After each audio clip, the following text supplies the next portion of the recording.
Sila pa rin nina Katrina Gray at Sam Milby. Yan ang naging sagot sa manager ng celebrity couple na si Erickson Raimundo, presidente at CEO ng Cornerstone Entertainment. Say pa niya, hindi naman naghiwalay. Nagkaroon lang ng isyo kasi na-move ang date ng kasal.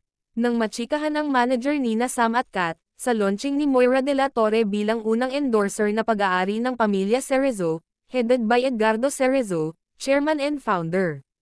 Actually, tampuhan lang yan kasi nga inurong yung date ng kasal, syempre nakaset na, so nagkaroon ng debate, tampuhan, sambit pa niya.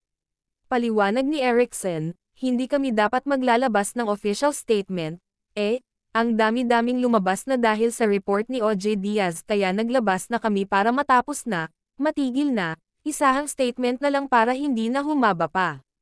Sa pagkakaalam namin, sa buwan ng Mayo ang kasal ni Sam at Katrina nagaganapin sa Australia, pero may mga pagbabago na dahil nga sa schedules ng dalawa. Ngunit ngayong okay na sila at hindi naman kami sinagot ng manager nila kung kailan na ang final date.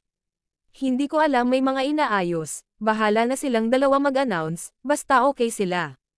Tinanong nga ako ni OJ tungkol dyan, that time hindi ko alam kaya nung kinausap ko yung dalawa si Sam at Kat, sabi nga nila may inaayos, kaya di ba sa statement namin may inaayos, hindi sila hiwalay, hindi naman nagsolian ng singsing, katwiran pa ni Erickson.